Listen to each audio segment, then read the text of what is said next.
What is going on, guys? It's Rob from Heroes Avenue over here at a red light. About to go do some comic book shopping. I have not been to the comic shop since my son was born, so I'm really excited to catch up on all the reading.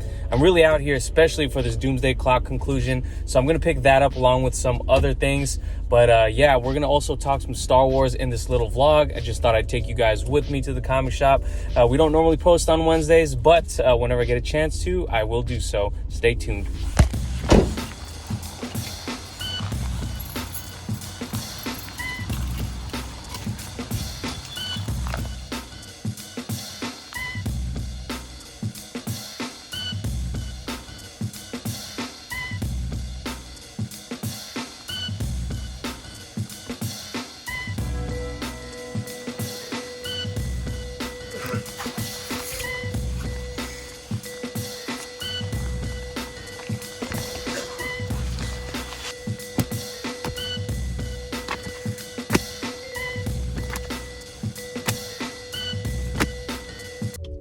All right, you see what I picked up over here, guys. There is a ton of reading I got to catch up on. This is not even all the books I'm currently reading, but a few things that I had to pick up for sure. This Superman Smashes the Klan book.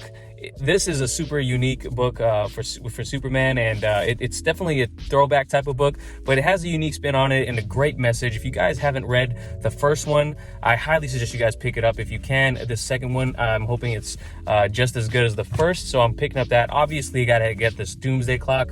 The conclusion to this humongous storyline that Jeff Johns has been churning out over the past year, very slowly, I might add. I wish this story had come to a conclusion earlier, but the last issue left off, I'm not really spoiling anything, with Doomsday and Superman finally staring each other down head to head. I'm really excited to see how this plays out and how it's gonna really affect the rest of the DC universe. We'll see. It definitely warrants a reread because yeah, it's been over a year since this came out, I think. So next up, I got the Superman book. I've been really loving Superman. People have been complaining about the bend to Superman. I've been enjoying it, and I guess this came out like a couple weeks ago, I think, or a week ago, but he's going to be revealing his identity.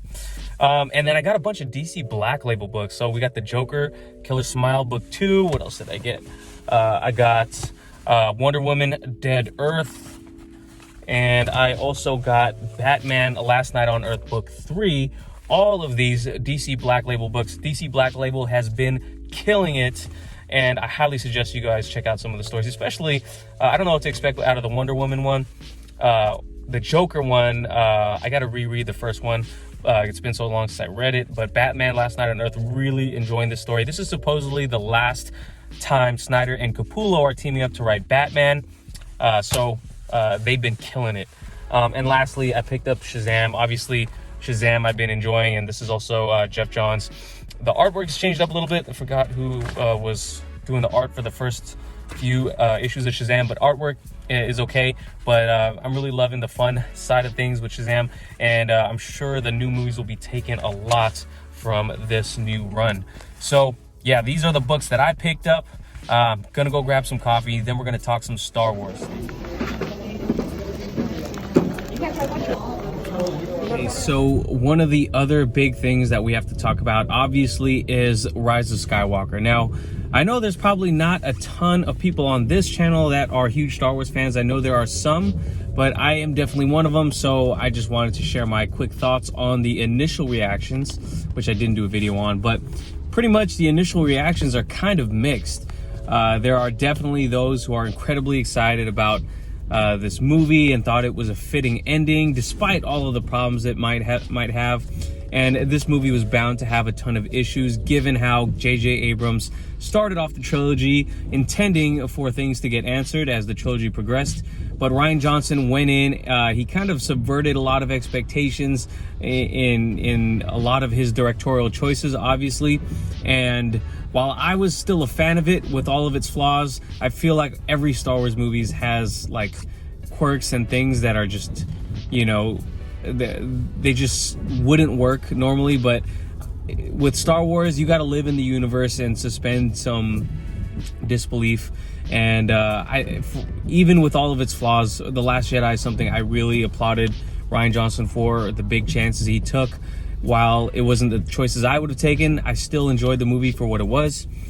But there are a lot of people who didn't. So with The Rise of Skywalker coming out, J.J. Abrams had the incredibly, monumental task, impossible task of ending this trilogy on a cohesive note. Now, some of the early reviews are saying that it is kind of a jumbled movie with a ton of fan service, nostalgia trips, and a somewhat satisfying conclusion, or at least a conclusion that we all have to take some time to process.